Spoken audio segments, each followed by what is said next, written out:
Good evening and welcome to the Thursday, October 24th, 2024 meeting of the school committee. We are starting our regular meeting now. It is hereby open. We will have an executive session at the end of the meeting. I would invite those who are here in the studio to please rise for the Pledge of Allegiance. I pledge allegiance to the flag of the United States of America and to the republic for which it stands, one nation, under God, indivisible, with liberty and justice for all. All right, so just for those who are here in the studio, we are broadcasting live, but this is also being recorded so that people can access this after the fact that aren't able to watch us live or that want to see it more than once. So the first item on our agenda is public comment. I do not actually see any members of the public here, so we will move into recognitions. Are there recognitions that anybody has that they would like to share? Okay. Then we will move into reports. And Savannah, let's start with you. Hi everyone, I hope you've all enjoyed your week so far. Last week was Spirit Week, so Tuesday through Friday, people dressed up in the themes that Student Council had planned. And then that Thursday, we had a meeting during Flex Block where teachers went over the swatting incident that happened and asked us how we felt about it, any suggestions that we had for the school or any questions we had. And then finally, we went over the Alice and shelter-in-place procedures. And while incidents like this can be scary and disrupting to the community, I wanted to let you guys know that after having this meeting, it was clear that the majority of the student body felt safe and cared for and felt that the incident was handled by the staff and first responders very professionally and efficiently. Friday, we finished that week with Senior Transition Day for the first half of the morning. We had a class meeting where we filled out forms for Senior Halloween, graduation, and the senior project at the end of the year. And then we went over the calendar for the remainder of the school year. To end off that day, we had pep rally, so the freshmen did a great job of selling their class shirts, which normally isn't the case. But for the first time, we had a unified basketball game at pep rally, which not only was great because we had a great team, but there were representatives from every grade, so all the sections of the athletic center got really into it. And then 2 weeks ago, the senior and junior girls football teams started their practices in the mornings at 7 a.m. And I believe we're going to be starting weekend practices soon. So this is a great fundraiser for the classes, and the date of the game this year is different than the date of the fall school play, so we hope to have less conflict and greater turnout for both events. And then today we took the HSA survey, which is a whole school survey done a couple of times a year. And it asks you a range of questions, primarily focused on your character, your relationships, and the environment of the school. There's also a senior night football game going on right now, where 2025 is hosting the 50-50 raffle again. The last game did a great job with the raffle, and the winner ended up giving the money and their winnings back to 2025, which is Nice. awesome. And then Saturday morning, the juniors will be taking the PSATs, which is going to give them a benchmark score of where they are in regards to standardized testing. That night, we have our homecoming dance for seniors and juniors, and the student council has been working really hard to get decorations and sell tickets and set up the athletic center, and parents have been really nice and generous with buying our decorations. Finally, senior Halloween is coming up, and the form to confirm your costume is due tomorrow. So that's just for administration to confirm that your costume is safe and appropriate. And from what I've heard so far, teachers and seniors are really excited for this event, and it's one of their favorite things at HHS. So that's all I have for you guys today. That's great. Who won the Penny Wars? Penny Wars, seniors. Ah. Seniors! Okay. Yeah, well done, That's great. seniors. Any other questions? Okay. Thank you so Yeah. much for being here. Thank you so much. I'm going to head out and do that 50-50 raffle. All right, we'll expect to hear back on It's never that. done. Thank you so much. Enjoy your night. Thank Good you. night. Too. Good night. That moves us into the superintendent's report. All right, thank you. So this is the superintendent's report for Thursday night, October 24th, 2024. In tonight's report, just a very quick update on the CPAC Fall Festival, the LPAC Family Get-Together, and then I want I to spend missed some time talking about the safety training that we practice in our schools. So here's some pictures from Jen Suker. This is the CPAC. These came from Megan O'Boyle today, and this is just the CPAC Get-Together Fall Festival that happened last Sunday. And you can see there's a really lovely picture here of the little library that the CPAC has donated to the Hopkinton Public Schools. And inside here would be books that would be appropriate for families with students with special needs. They had a teeny weeny little ribbon ribbon cutting that you can see over here. When we met with them, they said we are going to exercise our sense of humor, and because this is so small, we will have the world's tiniest parent sisters. And did they? Oh, they did. I'm Yes, sure. It was really tiny. But you can see they had a great turnout. I think they had like almost 200 people. Oh, It was excellent. lovely. And the same is true for the LPAC. I think they had about 100 people, and they had their annual family get-together as well. I think theirs was the day before on Saturday, so thanks to Jen Suker for these photos. So I did want to spend a little bit of time talking about safety training. I will start with some things to note. When we do training in our schools, it is always designed to be developmentally appropriate. So if you have a student at the Marathon School or the Elmwood School and you ask your child, have you ever practiced an Alice drill, your child will absolutely say no. We always practice those when there are only faculty and staff in the building, because we don't do that with the kids.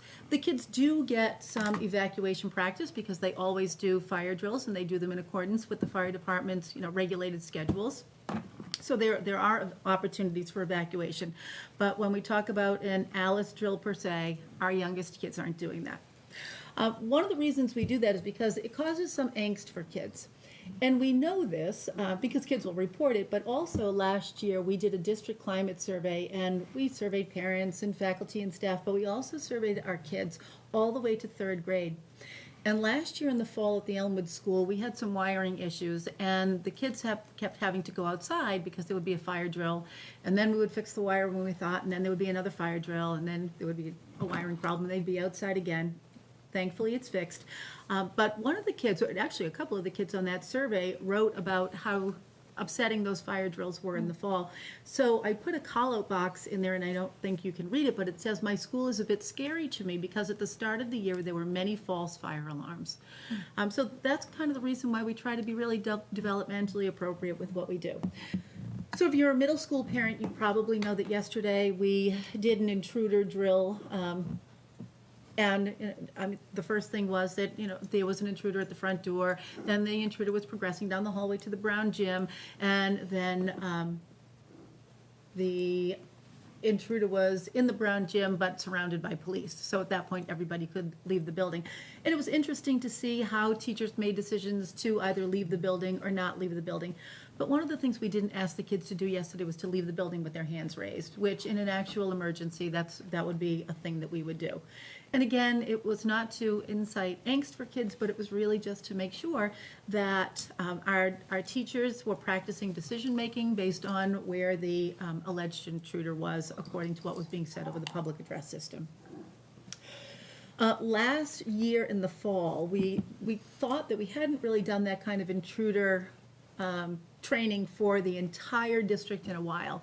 We'll do it when there are paraprofessionals and teachers in the building, but our custodial staff, for example, know that it's happening, and the cafeteria staff know that it's happening.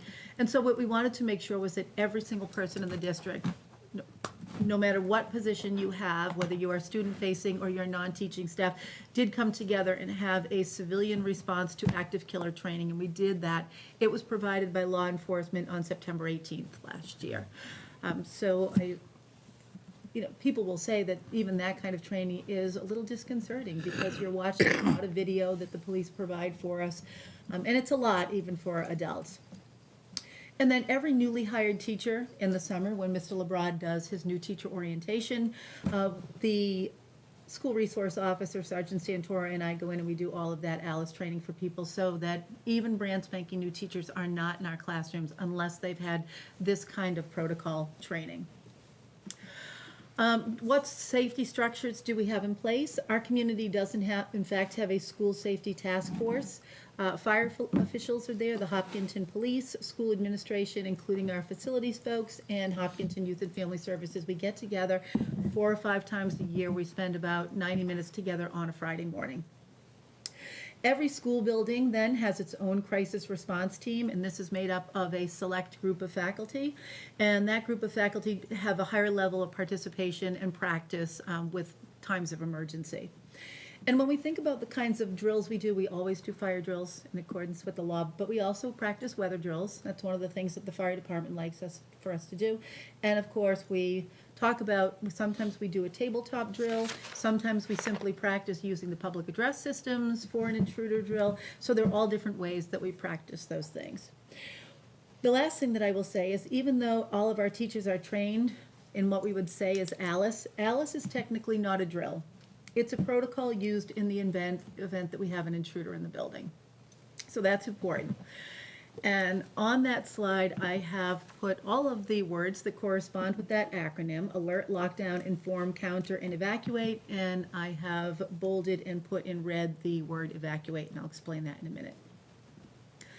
So what is ALICE? It's that acronym that stands for alert, lockdown, inform, counter, and evacuate.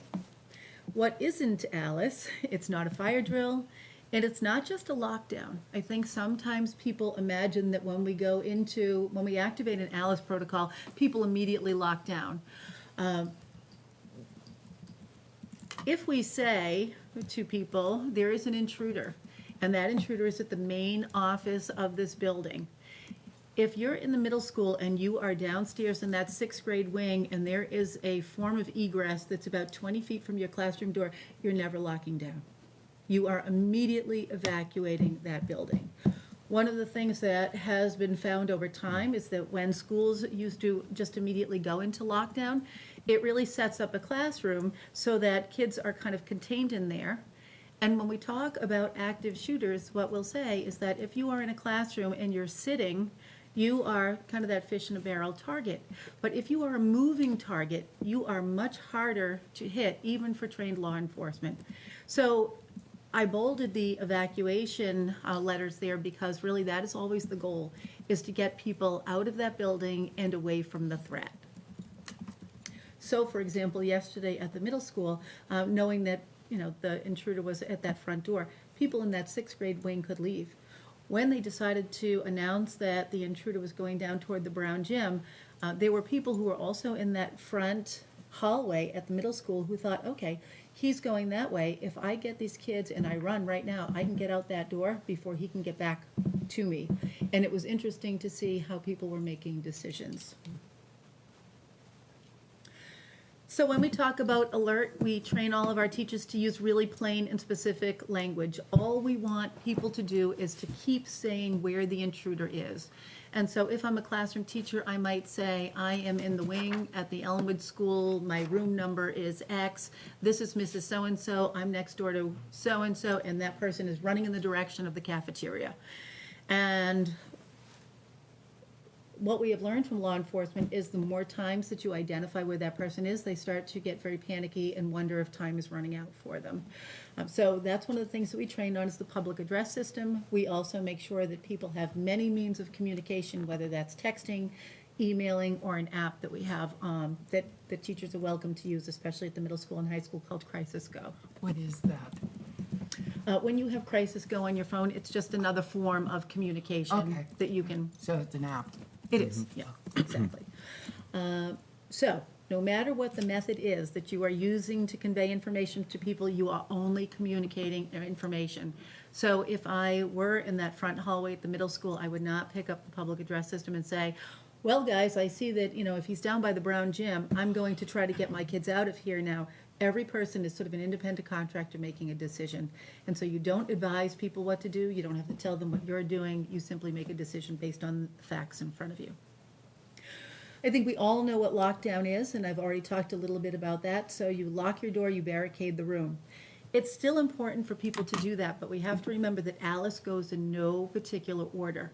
All of those things, the alert would very likely be first, unless you are a person who sees that person and you lock your door and then pick up your phone. So there's no sort of rigid sequence to that. It can happen in whatever order makes the best sense for your safety and to mitigate harm. So we would want people to be able to get out of the building, but if you have to lock down, you have to lock down. When we think of what just happened in Georgia, that person who was the attacker left the room and came back with a gun.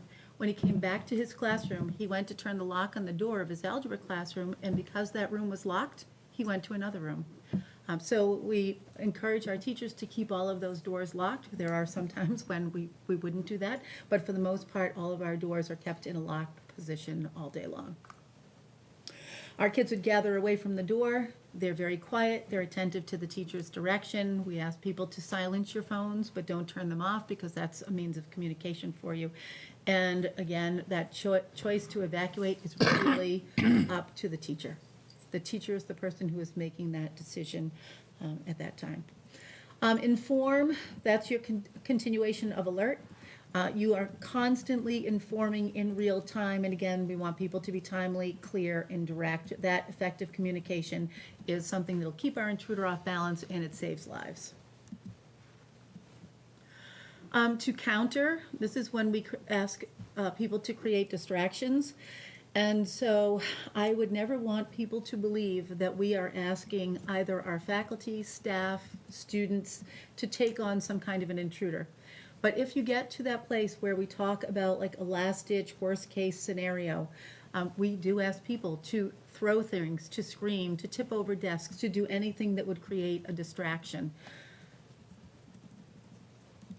And then evacuate. And what we've learned over the last perhaps decade is that getting out of the danger zone should be everyone's big goal. So when it's safe to do so, get yourself out of that danger zone. When you're leaving the building, whether you think or you don't know, or it may be that the intruder or the threat has been neutralized, we always ask people to leave the building with their hands above their heads. Everyone is really their own primary decision maker. Teachers will sometimes say, what if I make that decision to leave? And there are kids who say, I'm not coming with you. At like middle and high school levels, I mean, obviously, we're going to encourage them to do whatever the teacher thinks is the most safe, but realistically, a high school kid could say, I am staying in this room because this is where I think I'm going to be the safest. At the elementary level, we would get every one of those kids out of there to the very, very best of our ability. And in the face of danger, really, our instinct is to remove ourselves from the threat. And that is how we have trained our people.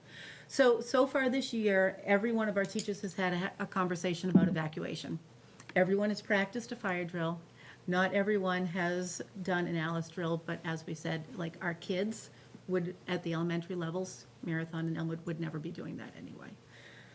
So I wanted to share all of that with you because I am sure that there are people in the community after the swatting event who are sitting around thinking, well, what kind of training do people have? There are probably 600 or 700 people in our district, and if you are working here, you've had that training.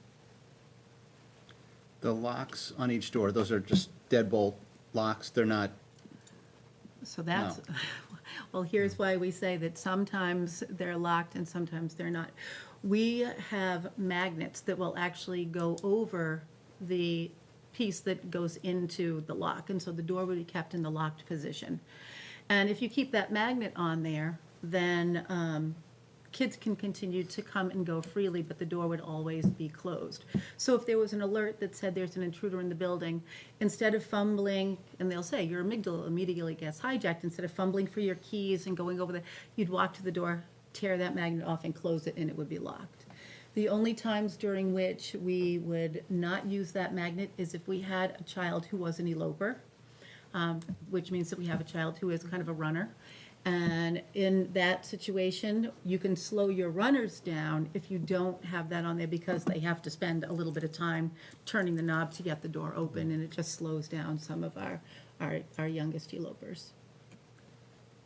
and there's one SRO at the height, there's just one school resource officer, correct? I believe that there is, in the police budget, budgeted for 2 SROs. Currently, we have 1. And he's really responsible for all 5 buildings, but spends the majority of his time at high school, middle school. You'll see. The other thing the police have been doing for us this year is they're doing lock checks. And so they're often on our campuses, and people will say it feels disconcerting to hear that doorknob moving, but it's, a guarantee that someone is checking and our doors are locked from the outside. And the SRO is the only good guy with a gun, That, I Yeah. guess, is the way to look at it, yes. okay? Yeah. But there could be, there's a budget for 2 SROs at a time, Yes, and those 2 would spend their time amongst the 5 school buildings? Is that, that's Yeah, correct. okay. And, I mean, to go back to the swatting incident, in under 4 minutes, the police were in the high school. yeah, So that time feels very, very good. The response time is excellent. Has there been any determination of who may have called in or where the swatting call came from? I think that they said, was it St. Louis, Missouri? I Somewhere think in that the it's- Midwest, it's yeah. somewhere in the Midwest. What? you mean that's where the call was traced to, or do they think the person was physically in the Midwest? Like the I number will was? say that, well, I don't know. I think it came from an IP address. So that could be anywhere. Yeah. Holy But I crow. think that what they're saying is that it came from the Midwest, but I would have to go back and look Yeah. again.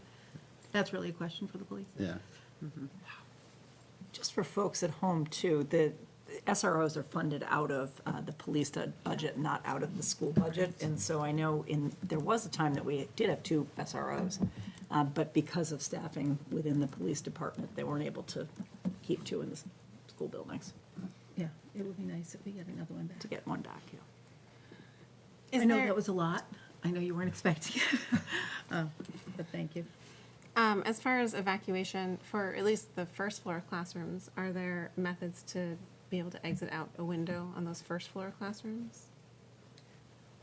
I suppose based on the size of the window opening, I don't know that you would ever be able to do that, say, at Elmwood School, because they are those tilt-in kind of windows, and the space is about that big. Yeah. Other questions? Okay. Thank you. Well, thank you. I found that really enlightening. Thank you. Yet we do spend an awful lot of time with training all 5 buildings. All right. So after that heavy note, move into the school committee chair report. Payroll warrants S25007, S25007A, and S25008 have been approved. Warrants 25-026, 25-027, 25-028, 25-029, 25-030, 25-031S, and 25-032 have been approved, and they're also in your folder. In terms of things that happened in the past 2 weeks, there was another budget advisory meeting today. There's not a lot to report out on the town side. They're trying to shore up what the revenue is going to be to the best of their ability as we're going into budget season. Obviously, we haven't started with our budget presentation, so there's not a whole lot that we have to give back to the town for updates from us. I do know that there is somebody from the Appropriations Committee who's planning to be here in person once we do start that. And the select board usually either comes in person or they watch remotely, so. That's all that I have. Are there liaison reports that people have? I went, Jamie was there too. I was telling Dr. Kavanaugh today, I went, Jen Halliday has been invited to present at a, like school continuing ed program in Nova Scotia. And so she did a practice presentation, and it was the most enlightening presentation I have ever seen, because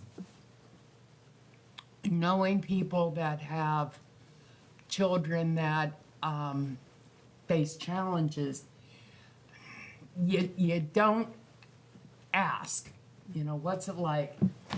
And Jen's presentation is so vulnerable, it's so open, and she just shares, and it knocked my socks off. And I think it would be, I think it would be wonderful if HCAM would ask her to do that presentation, so that if people want to know what that life is like. She's a great speaker. She is. She doesn't think she's a great I know, speaker, but she she's is. got great information, so.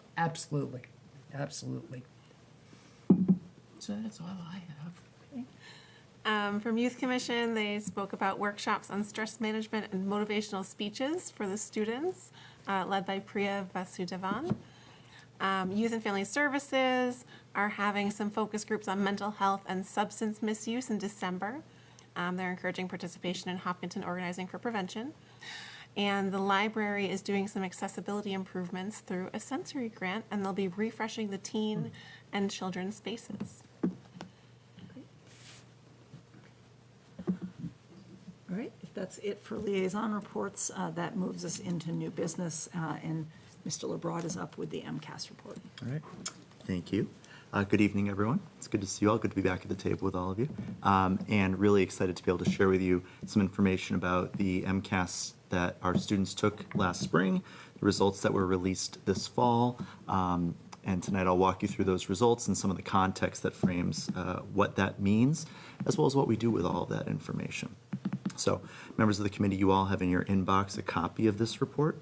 So I'll just get going. First off, if you followed the news in September, your phones, your newspapers, your TV screens probably had at least one or two of these headlines cross your way, talking about how across the state, English Language Arts MCAS scores declined from last year, how math scores remained flat, and science, technology, engineering assessments in grades 5, 8, and 10 had modest gains, but nothing to be excited or proud of.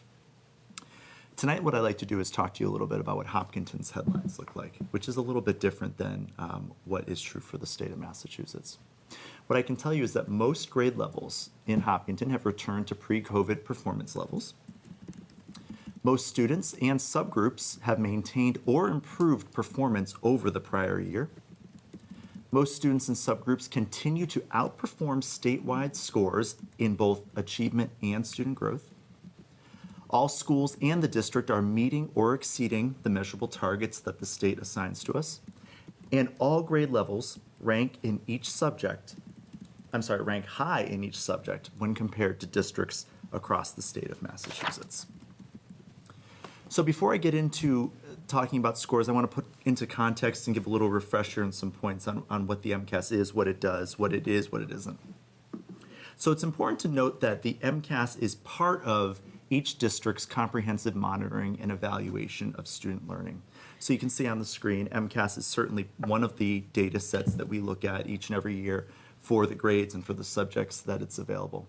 But that lives against other things that we use all the time. We have a host of locally developed assessments that our educators and administrators create. We have benchmark assessments that we provide to each student at various points of the year for various purposes. We engage in ongoing progress monitoring. And there's a whole lot of informal and ongoing assessment, which can be everything from a dipstick at the end of a lesson to a teacher observing certain behaviors, responses, things like that. So what is tested on the MCAS? You've heard me say this before, so that this is likely just a quick reminder. Students participate in an ELA test in grades 3, 4, 5, 6, 7, 8, and then again in 10th grade. The same is true for math. Students in 5th grade, 8th grade, and 10th grade take part in a science, technology, engineering assessment, sometimes abbreviated STE, sometimes the shorthand is just science. This year, students also in 8th grade took part in a civics MCAS. Now, all of these sessions are 2 sessions each. So each 3rd grader will have 2 sessions of ELA, 2 sessions of math over the course of 2 days. The civics test, just to point out, last year, you might recall, in 2023, we were one of a handful of districts that piloted the assessment for the state.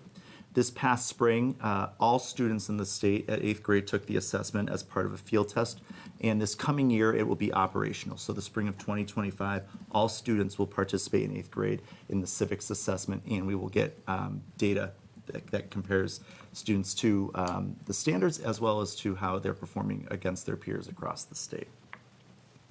And with all these scores, the state assigns accountability determinations. Now, MCAS is one part of it. There are other parts of it. Student attendance, for instance, is one of the factors that the state looks at. So you can see on the right-hand side, in the darker blue, this is broad, comprehensive support for districts that are requiring that. And then on the opposite end, meeting or exceeding targets. In Hopkinton, we fall into the schools and districts not requiring any assistance or intervention. Our middle school is noted as making substantial progress towards targets, and Hopkins School and the high school are noted as meeting or exceeding those targets. You'll note that I'm not talking about Elmwood or Marathon because Marathon students don't take part in any assessments, and the Elmwood School, only our third graders do. So let's get into the achievement. Let's talk about the results from the MCAS. I want to note that this is a 30,000-foot view, that we will highlight just a few pieces of it, but really, truly, I am plucking out a few pieces amongst volumes of data. And everything I show you tonight is available to the public. It exists in the public domain, and everyone can find it on DESE's websites. So when we look at the scores, students and their results are categorized into one of 4 achievement levels. Starting at the bottom, students can be noted as exceeding expectations, meeting expectations, partially meeting expectations, or not meeting expectations. You'll notice that each of those ranges accounts for about a 30-point span from one to the other. All right, we're getting into numbers now. All right, so if you take a look, what I've done is I've highlighted the percentage of our students at each grade level who were noted as meeting or exceeding expectations at every grade level. So I wanted you to see the historical there, 2019 being the last time pre-COVID that students took the test, 2021 we returned with a part-time test, 2022, 23, 24 back in testing as usual. So the 2024 column on the right gives you our percentages from students who took it this past spring. So it's important to note that the state has identified that there was a decline in all grades from 2023.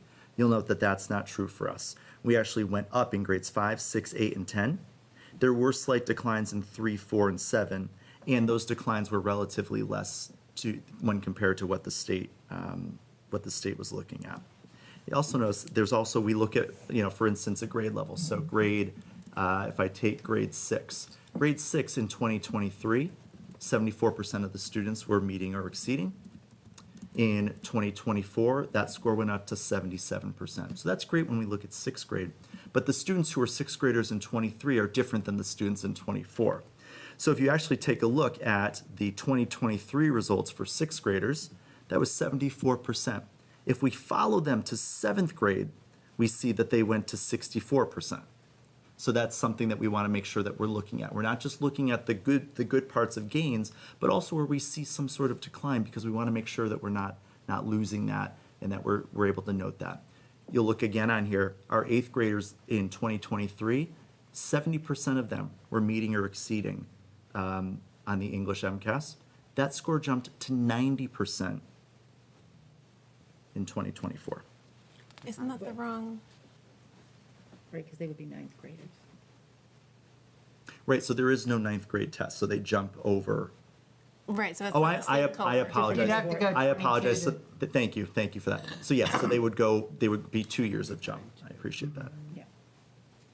So if we take a look at math, similarly, the state saw a decline or no change in most grades. However, we saw the inverse with gains or status quo in all but 2 grades. And again, we nearly outpaced the state by around 40 points at each level, regardless of movement. And interestingly, at grade 10, we had 28 students who had a perfect score. Wow. And their growth percentile was a 77, which I'll talk a little bit about in a minute. And then if we talk about science, technology, and engineering, you'll see some pretty good scores there. We went up from the year prior in each one of those exams. I know Dr. Kavanaugh showed this a few weeks ago, but I want to make sure that you get a chance to see it again. These are the statewide rankings. And so if you look, let's start with grade 3. Our grade 3 students who took the MCAS in 2024, they ranked 6th in the entire state of Massachusetts. And that's out of 7 districts. So that means that there was at least one tie in there. There was exactly one tie in there. So we ranked 6th across the entire state. You can see all those scores there. Grade 5 and grade 10 were ranked as 3rd in the entire state, with our 10th graders That number's wrong, it should be 3. But our 10th graders and our 5th graders doing very well. In math, you can see similar reason to celebrate. One that jumps out to me is our 5th graders, who Wow. ranked first in the state, and there was no tie. Wow. I share all this with you not because it's a competition and not because we are trying to say, look how great we are, but I think it highlights that really good stuff is happening in the Hopkinton Public I would Schools. think that it also highlights that the curriculum work you guys have done, particularly in math, is paying off. I would think so. Yeah. I would think so, yeah. And I'll talk a little bit more about how this shapes what we do with our curriculum moving ahead. Really quick, I'll show some really nice science rankings as well. So what I'd like to do now is I'm just going to pull out a couple of highlights so you can get a sense of what our growth has been over the course of the last few years. So I made this as small as possible. Thank you. So this is one highlight. Our grade 3 math scores, if you take a look, we had in 2023, 25% of our students were exceeding expectations. In 2024, that went up to 30%. And what happened was our number of meeting expectations students, again, different students, but percentage points, moved from meeting to exceeding. If you take a look at grade 5 math, you can see that there's a consistent increase and a consistent decrease if you look across from 21 to 24. I circled the partially meeting and not meeting because these are the students that we really want to rise up to exceeding and meeting. You'll notice that those numbers declined each year across the board or stayed within striking distance of one another. Jeff, are those Please. numbers or percentages? Those are percentages. Okay. Those are percentages. They are numbers. Yes. But you're right, they're not raw numbers, they are percentage They are points. Yep. percentages. If we take a look at grade 6, you just see a high level of students performing at high levels in English at grade 6, particularly exceeding expectations. And if I switch over to grade 6 math, again, you'll see a jump from 23 to 24 of 24% of our students exceeding expectations, that jumping up to 33%. But that's a different group in 24. It is a different cohort, but I That- will tell yeah. you the test I gave to myself was I didn't recognize it unless there was also growth with the cohort. Oh, okay. Yeah. But this achievement is nice to see. Of Yeah. course.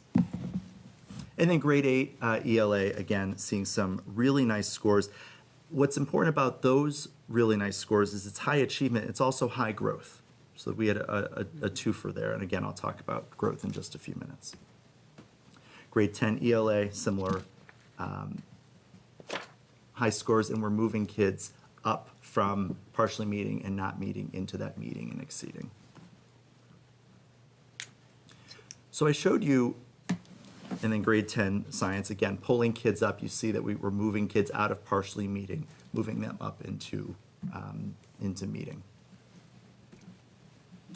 So I showed you some things for us to celebrate and be really excited about. There is a lot of opportunity for growth in any set of data when we look at assessments. I'll show you just 2 quick ones.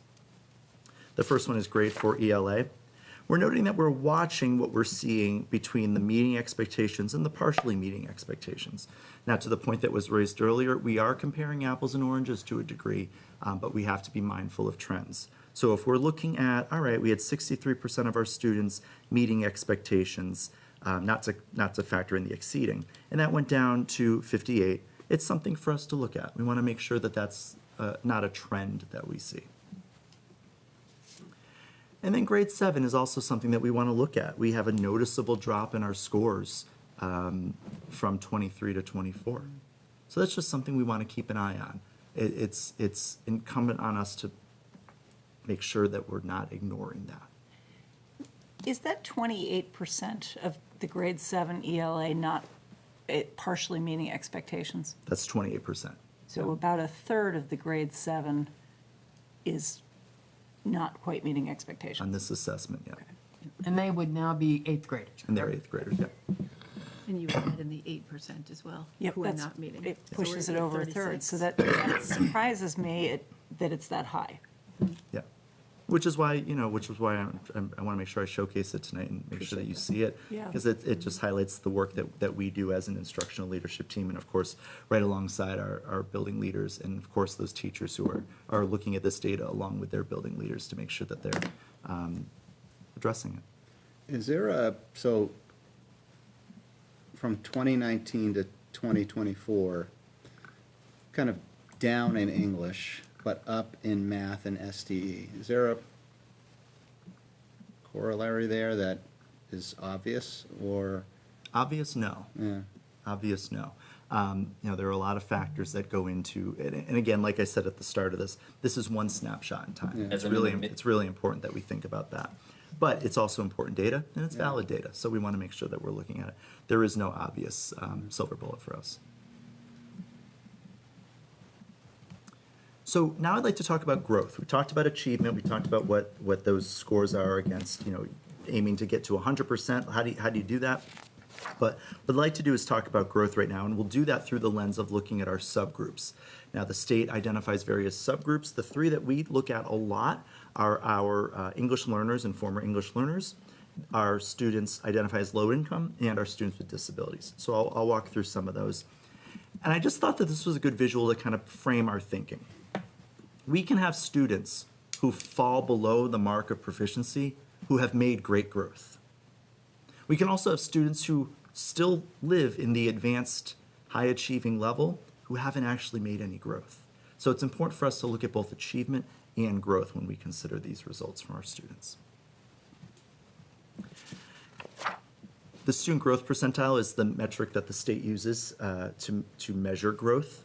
This is where we take a look at students who scored a certain, I'm going to go right through the whole process. So if a student scores a certain result one year, he or she or they are grouped with other students, not just in the district, but across the state at a particular grade on the particular test. And the next year they are compared to how they scored in prior years. And so that's how they calculate that out. I can give you a much more robust explanation of that at some point. But the growth percentile ranges are probably the things to think about the most. The state says that you have low growth if you are under 40%. You're showing typical or moderate growth if you are anywhere in the 40s or 50s. And if you are exceeding 60%, you're demonstrating high growth. Ask a question about that. So Yeah. when they're calculating what the percentile is that looking at what the raw score is, and you've gone up 39% over that versus going up 60%? I don't know if it's raw or scaled. No, so if you want, after this, I can show you a 3-minute video that's going to Okay. explain it beautifully to you, how it works. They have a But- lot of numbers in it? Well, no, this will be the simplest numbers you've ever seen. But if there were 20 kids who had the exact same MCAS history, they would be part of a cohort. And let's say they all took the test in 2023. When that group took that test in 2024, and they all came with different scores, what they do is they simply rank order them. So the very top person would have a growth score of 99%. The bottom person would have a growth score of 1%, and they would fall in there. But I'll show you this video. Okay, It's can I the ask loveliest thing ever. a quick question on Data. that? So Sure. if they're all in the same cohort and they Yes. move on to the next year, and the kid that's at 99 and the kid that's down at 1, do they stay in the same cohort, or are they regrouped because they're clearly performing differently in year 2? What must happen is those cohorts get smaller and smaller, And you have to have the same, your cohort, to Dr. Kavanaugh's point, if you scored a 480 one year, you'd be with all the other 480s. The next year, not only would you be with all the 480s, but also the kids who got the 500. Okay, So there's a funneling of, okay. yeah. So, I feel that way. all right, so if we take a look at some of our percentile growth. So right here, you'll see the middle column that's highlighted that you can see is predominantly yellow. These are the student growth percentiles for all of our students when we look at them in the total aggregate. So you can see that, for instance, our 4th graders, on average, had an average SGP, or student growth percentile, of 55%. If you look at 5th graders in math, they had a student growth percentile of 65%. Now that's all students. If you flip to the next column, you can see these are the student growth percentiles for a subgroup. In this case, this is the subgroup of students who are identified as English learners or former English learners. So again, yellow being somewhere between 40 and 59, green being north of 60. So you can see the comparison there if you are in the aggregate or if you are identified as a student who's an English learner or a former English learner. If we look at students who are identified as low income,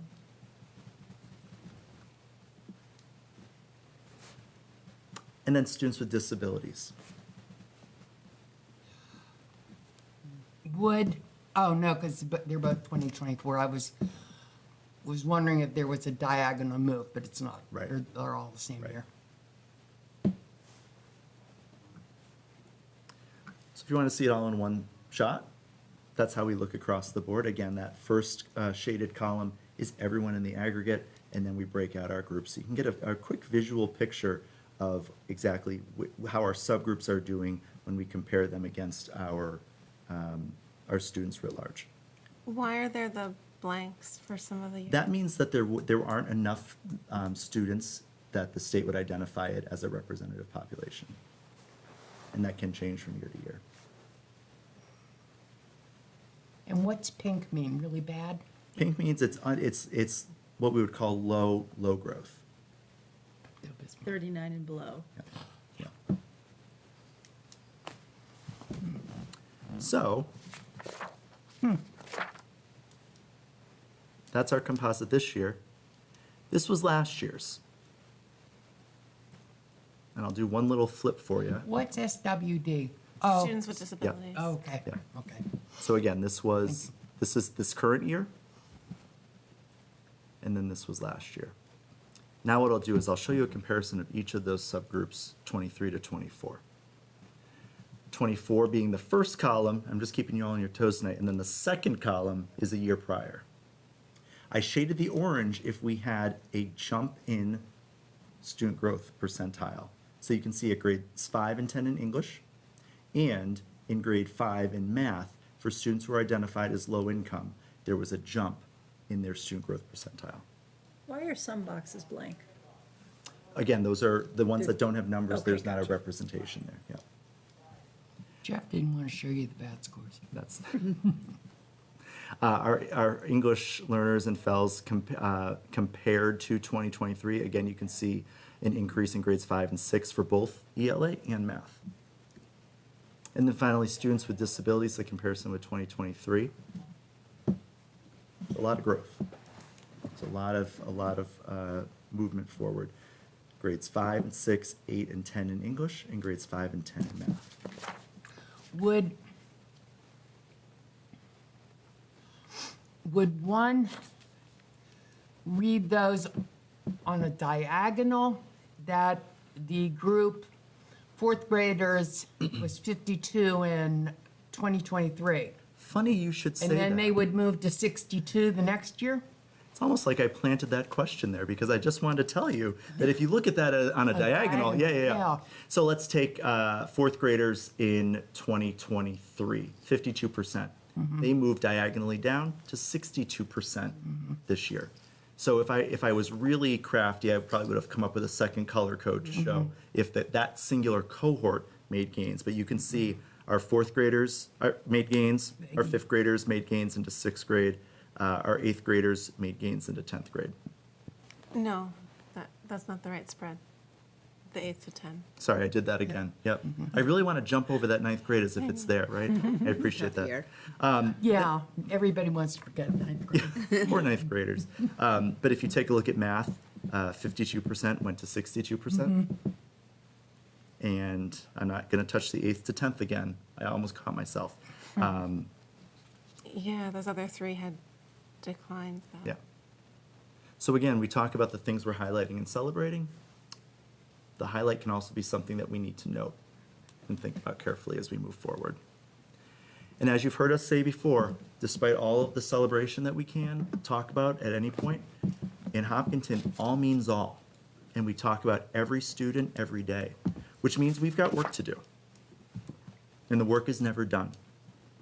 So I want to talk a little bit about what these scores inspire us to do, call for us to do, or reinforce what we're already doing to move forward with improvement. And what I've done is I've just taken literacy, math, and science as the three categories that have some parallel to what we're doing with the MCAS. So in literacy, we're engaging in a great deal of professional development. We've actually increased dramatically the amount of PD that we're providing to our teachers of reading this year, particularly at the elementary level. So right now, we are engaging in some work about the foundations of reading, reinforcing what those are, and really talking about best practices and how we can teach kids how to read at every level, both foundationally and through some application. That's happening in-house with our new director of elementary literacy. We're also taking a careful look at our benchmarking and progress monitoring tool. This really gives us a chance to have another set of data, because if the MCAS scores come out months later in the next year, we want something that's much closer to when we can make some decisions. So we're working at that both along that and with our curriculum, thinking about, all right, what is the best thing that we can put in front of our kids every day? And at the secondary level, grades 6 to 12, we're really doubling down on our work around disciplinary literacy, the idea that students should be reading and writing in the disciplines as the practitioners in those disciplines every single day. And we're looking at how we can embed that even lower into our elementary levels. Right now, we're expanding our growth of what our social studies units of study and our science units of study look like, and how we can, one of our primary drivers in that work is how we can make sure students in those grades are engaging in reading in the discipline and writing in the discipline regularly. May I ask a question about is the literacy director moving away from Fountas and Pinnell, or is that still being focused on As far as, as a literacy training education module for elementary, considering the evidence that is out there now? yeah, so we have not been using the Fountas and Pinnell curriculum for some time, if ever. I know that we at one point. There's a lot of the materials around. We've had materials. I know teachers have been using the books and the readers, but they were not, and certainly haven't in my time since I've been here, been using any sort of core curriculum that would be founded in that.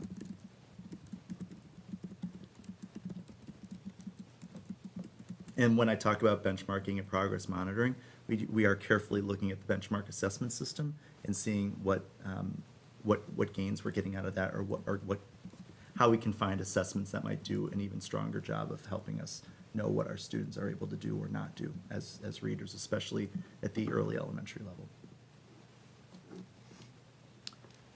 So in math, our focus, again, at the elementary level, fact fluency and math discourse. You heard us talk last year about the introduction of Number Corner as one avenue of how we can have kids talking about math. This year, our director of elementary mathematics is focusing on fact fluency. Not fact memorization, not fact automaticity, but fact fluency, being able to work with those numbers, because we know that if a student has those facts at their fingertips, then the application can be that much stronger. We're leaning into differentiated instruction at every turn, and really shining a light on where we're seeing that the strongest, and making sure that other teachers, other grades get a chance to build upon that where we see it done exceptionally well. You know that this year we are in year one of a Math 6+ program, and we're working carefully on seeing all that can bring to our students and make sure that they have everything that they need. And again, professional development. Right now, for instance, our 6th grade math teachers are engaged in ongoing professional development in differentiation in the math class, which is a really great thing. In science, we are heeding the call from the state's updated science curriculum to say, how are students doing science? Not learning about science, not memorizing facts about science, but how are they literally getting their hands dirty in their science classrooms, applying, problem solving, sometimes getting frustrated, not figuring something out right away, asking questions. We're working on that. And with that, at the elementary level, is our pending adoption of a new science, technology, education, engineering curriculum that we'll be introducing over the next few years, so that all students will get a guaranteed and viable science experience.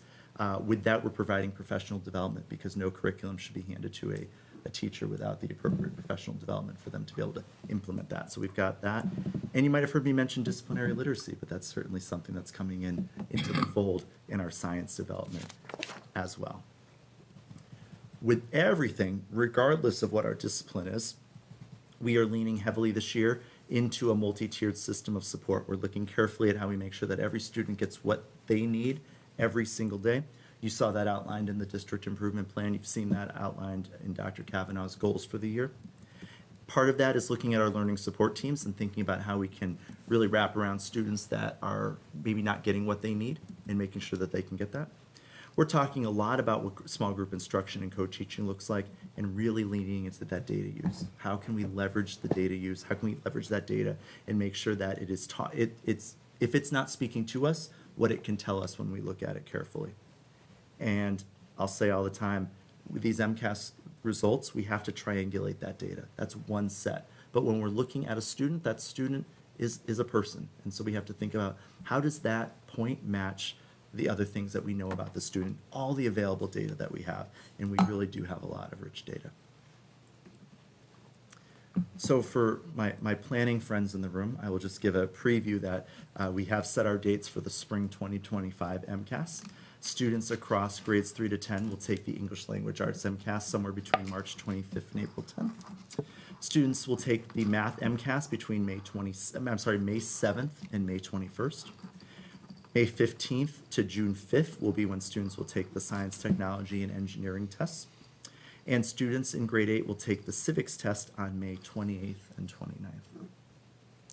So with all that, there's a lot of data, there's a lot to think about, but I will leave you with something that I hold to be true.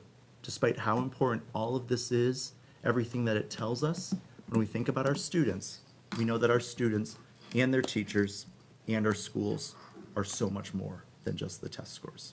They are important, but they are part of the puzzle. Questions? Great recap.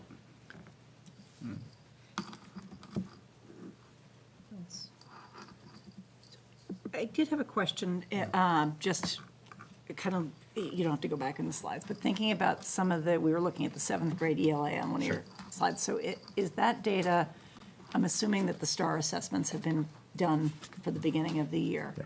Is that a part of the kind of looking through, triangulating That is that data now absolutely. to identify which of those kids maybe had a bad day Yep. on the MCAS versus kids that are in need of? And I never want to make excuses for scores that aren't great. Yep. And kids can, like you said, kids can have a bad day. You know, when kids walk in with something on their shoulders or they're not feeling well, they might not perform as well as they, that's not probably a wholesale claim that I would want to make to say, No, but- oh, none of those scores are bad because kids just had colds. Well, and I don't mean to dismiss it like that, Yeah. but I do know that It's a reality. It- Yeah, yeah. And so that's why we triangulate, because we look at this, but we also, and let's be honest, most of the time, the scores from the various points, what the teacher sees in the classroom, the MCAS, the STAR, they typically are swimming in the same pond. And I know that, at least my child, I received MCAS results this past week, but I didn't know because we received the ELA and the math, but the science, technology, and civics were not included in that. Is that true of other districts? I mean, other grades where there've been multiple tests given, like the STE? The civics, I don't believe there were scores Okay. released. And STE would be released grades 5 and 8, and then for students that take biology or physics in 10th grade. Okay. So I'll talk to you after that, because I'm curious why some people didn't receive. Okay. Yeah, we both have ninth graders. Did you Neither of us- receive? I did not. Yeah. Okay. Science and technology. Okay.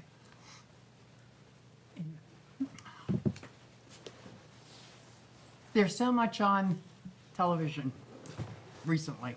Question 2, is it?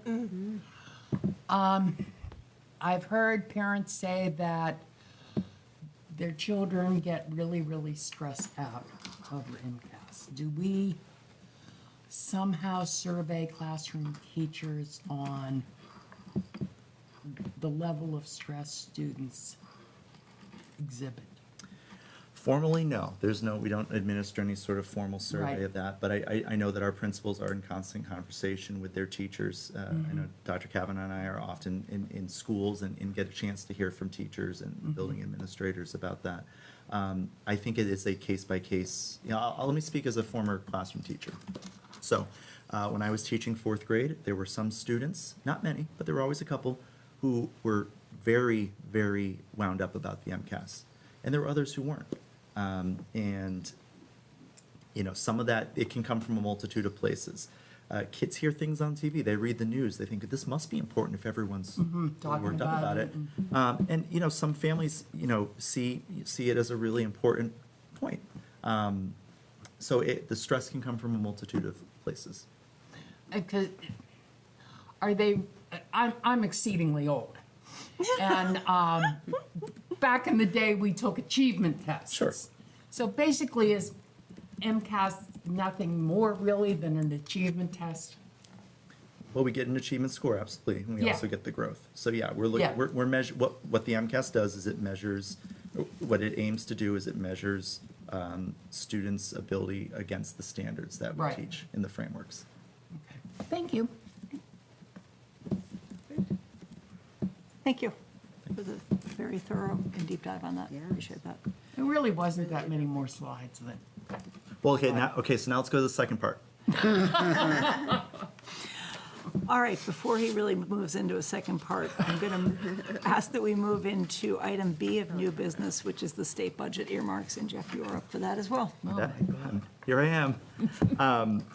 So tonight, through the superintendent, I am requesting that the committee accept earmark funding from the Commonwealth of Massachusetts in the amount of $166,666. This comes as an earmark through Senator Spilka's office, and it's broken out into two designated uses: $50,000 for cultural proficiency programs in the Hopkinton Public Schools, and $116,666 to be used in support of student mental health needs. What precisely do those cover? So those are the parameters that the state gives us. We actually have a lot of room to move. What is cultural proficiency? It's the new word for cultural humility. So it's really talking about how can we make sure that our community embraces the diversity and awareness of the variety of stories, of experiences, of cultures that we bring. So how can we support that? How can we educate that? It's something that the Hopkinton Public Schools has been putting a lot of energy into for the past many years, as have other school districts. Is there an example of that? So for instance, we might bring in a professional developer to talk with our teachers about various experiences and what bias might look like across different avenues, whether it be race, gender, orientation, what have you. That's just one example. We could also be thinking about checking out our classrooms and seeing, do the classrooms represent, and does the curriculum represent who our students are in front of us? Yeah, I think last spring we may have had a conversation about the CRI-OP, which is that, yeah, it's that tool that lets us go in and identify what's observable. So the practices become observable. The first pillar, I think, is one that talks about how we deal with families and community. I think pillar 4 is instructional. So we've been doing that. So this work money for a can while. help go to reach those Exactly, goals. yes. In fact, I think all of that, the work that we've done around that has been grant funded or Yes. DESI funded. Yeah, yeah. And the mental health needs, what are some examples of that? Curious. Yeah, so we had a similar earmark last year from Senator Spilka's office, and we used that money in a host of ways. We took a look at, we did an SEL review of our schools and learned some information about that. We used that money to do that. We also used some of that money to pilot a new SEL curriculum at Marathon at the K-1 level. So that way we could try on new curricula and new materials, and it didn't cost the taxpayers of Hopkinton a dime. Which one are you using? So that one is ThinkSpace. Okay. Yeah. Spent a lot of time in SEL curriculum. And there are many out there, and many There are many options, out yeah. there, Is that a good choice? I don't know that one very well. But Oh, I'll say yes. okay. Okay. Well, if you say yes. No bearing. So is there somebody who would like to make a motion relative to, I move to accept the FY25 state budget earmarks in the amount of $166,666. Motion by Jamie, is there? I'll second it. Second by Kyla. All those in favor? Aye. It sounds unanimous unless anybody was quiet. Okay, so it passes. Thank you very much for bringing that forward. And then that brings us into new business item C, which is the FY25 federal ESSA entitlement grant funding. That's also you. Okay. So again, tonight through the superintendent, I am requesting the acceptance by the Hopkinton School Committee of the FY25 federal entitlement grants awarded to the Hopkinton Public Schools in the amount of $199,887 through the following allocations. Title I, $107,218. Title II, $46,827. Title III, $35,842, and Title IV in the amount of $10,000. And these are the federal entitlement grants, title grants that come from the federal government into the states, and then Massachusetts allocates them using the metrics that they have before them. Thank you. Are there questions on the title grants? Okay. Is there somebody who would like to make a motion relative to them? I move to accept the FY24 federal ESSA entitlement grants in the amount of $199,887. Motion by Jamie. Is there a second? Second by Susan. All those in favor? Aye. It's unanimous. Thank you very much for bringing that. Thank you. And that brings us into policy JJIF, which is the athletic concussion policy. This is a first reading. Dr. Kavanaugh. All right, thank you. Yes, so tonight you are going to see two head injury policies. This first one is entitled athletic concussion. This one, if you take a look at the first reading, came about in 2015. And so we reviewed this because it's time for us to be looking at our athletic concussion protocol. We do that every couple of years. And so when we looked at it, there was one part of this that we thought we probably needed to add. So when you look at the purple font, if your font is purple, in the paragraph at the bottom of the page, we crossed out a part and then retyped it, so there's not much there that is really changing, except for, I think we've clarified that sentence a little bit about Sorry to one or more interrupt. of Is these anyone able factors. to get access to this? So I couldn't that way, but if you go through with the entire packet, it isn't like, rather than the. The link? where you It's in the click and packet. then- Oh, okay, sorry, go ahead, yeah. Okay, yes, so I think one sentence we added in there was one or more of these factors will likely result in underdiagnosing the injury and a premature return to play. And then on the second page, we did sort of the same thing, but what we have added into that was something that we found in the MASC policy that says, student athletes who receive concussions may appear to be fine on the outside when in actuality they have a brain injury and are not able to return to play. Incurring a second concussion can prove to be devastating to a student athlete. And then it goes into the research has shown, and you can see that that's the text that we eliminated right above that. So we made very, very subtle changes to it, but we are thinking that that is something that is a little more clarifying as to the reason why this is such an important policy. Because outwardly, you can look like you're perfectly fine and ready to return to play, but as of 2012 in the state of Massachusetts, they started to take that far more seriously. Hence these policies that came about in the middle of the 2010s. Are there questions on the policy, or would love to hear from the policy working group? Something that we spent some time discussing was in the first paragraph, the while involved in extracurricular athletic activities, because I was asking, are we specifically not things that could happen, say, at recess or gym class, and this is for things that are happening outside of the school day, the extracurricular. Yeah, it typically happens in middle school and high school athletics. And is there protocol in place if things like this happen? During the school day. During the school day, Johnny falls out of his chair. Oh, sure, yes. Okay. Like, that would be a family dealing with their pediatrician, the school nurse, that sort of thing. I think this came about because there were very legitimate concerns that kids were being asked to go back into athletic contests when they may have sustained some kind of head injury, and we weren't treating it as seriously as we probably needed to. And all the research that has come out on concussions, concussion Yes. protocols. So this does not include things such as other extracurricular activities, such as participating in a play, or like if you sustained a concussion while playing in the band or something after. Well, actually, I think the Marching band might band be is in included. here, yeah. We don't the have a band is marching in band, here. though. But No, we okay, don't, but- right, okay. right. But I was thinking more like Yes. like a Micah performance or something Or like you've that. fallen off the high ladders doing lighting for the show. Right, that is not included Right, in it's here. athletic. Should we have one?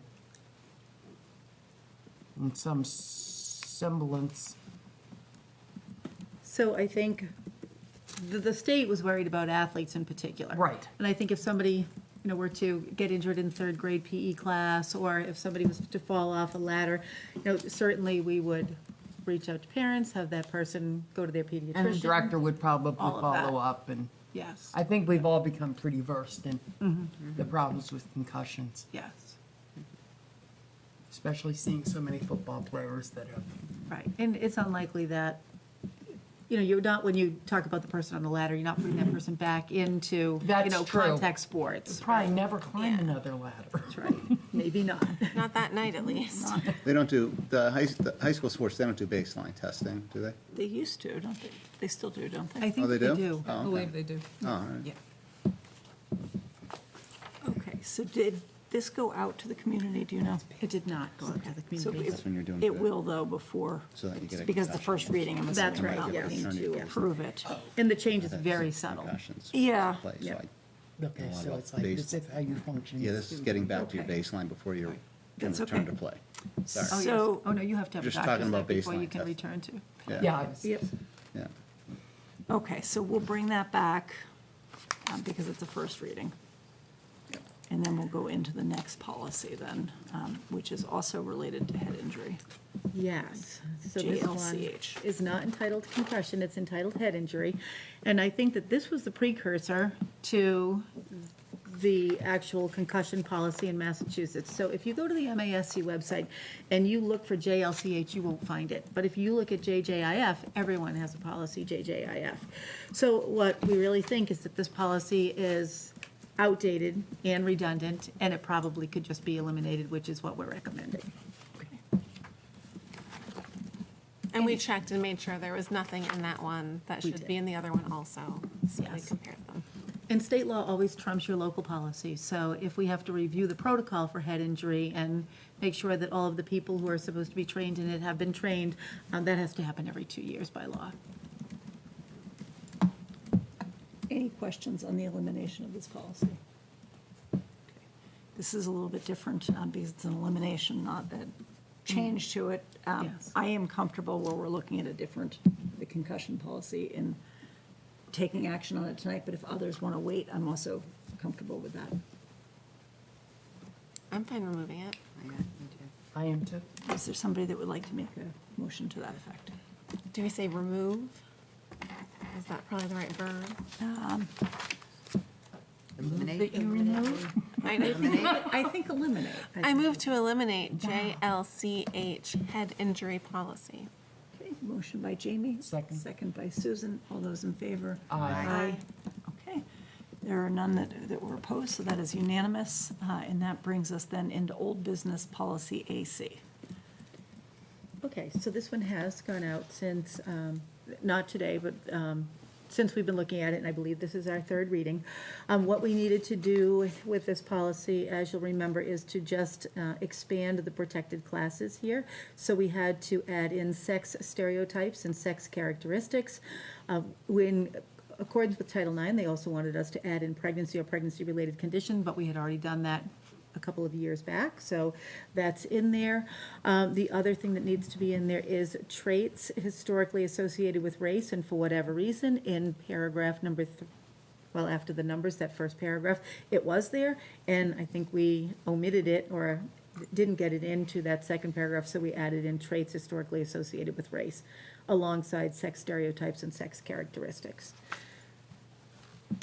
The other thing that we did with this policy is we talked about who that would extend to, so school committee employees, administration, faculty, staff, students, visitors, volunteers in the school, and parties contracted to work, to perform work for the Hopkinton Public Schools. So we did make sure that all of those folks were in there as well. And then on the second page, we added some language from MASC. It shall be a violation of the policy for any member of the school committee to engage in any form of discrimination, and it shall also be a violation of the policy for any school community member to subject any other member of the school committee to any form of retaliation. So those were added, and I think that that's about it. It feels like a more, I think, cohesive policy now. Is there anything from the policy working group you want to add to that? No? I assume the lawyers are good with this, and do they have, I'm trying to remember if we sent this one out to the lawyer. We sent out ACAB, which was the Title IX one. Does this need to go to the attorneys? I think because the changes that we have made are only technically, legally, the only changes we've made are really adding in sex stereotypes and sex characteristics. I don't really think that it does. And that's in connection with what the Massachusetts policies are, correct? It's in connection with the changes in Title IX. Yeah. Okay. I am comfortable with this, but again, if there's anybody that wants to hold this for another reading, I'm happy to do that as well. I'm fine. Is there somebody that would like to make a motion relative to this policy? I move to approve revised policy AC, non-discrimination and civil rights notice to students, parents, and employees. Motion by Jamie, Second it. second by Kyla. All those in favor? Aye. And it is unanimous and is now approved. That moves us into items by consensus. Okay, as superintendent, I recommend the school committee approve the items by consensus as outlined in your agenda. Okay. Great. I wasn't sure if you were gonna have to read every one of those. I like it by consensus. We should do that more. Oh, nice. Nothing better than a little package. Yeah, just. Perfect. I move that we accept the items by consensus. Is that okay? Yes. Second. Motion by Susan, second by Jamie. All those in favor? Aye. And that is approved unanimously. The next piece is just for folks at home, we're going to go into an executive session. We are going to adjourn from the executive session, which means we will not be coming back here again after we leave the table here. But I do want to just remind people, our next meeting date is November 14th. It's a regular meeting here, and then we have another one on November 21st. And then we are full on once we get into the 14th with budget, and we will go many weeks in a row without a break. So we'll get to see lots of each other. Oh, thank you. So we go back to back, November 4th, said 14/21? Yeah, that has to do with the MASC, MASS conference Okay. on November 7th, and then also the week of Thanksgiving. And then I think we have some back-to-backs in December as well. Just because we have more meetings then. Oh, those haven't gone out yet. So, all right, so I would seek a motion to comply with or act under the authority of MGLC 30A21A2 for the purpose of discussing strategy concerning collective bargaining with the Hopkinton Teachers Association, because having the discussion in an open meeting would have a detrimental effect on the school committee's bargaining position.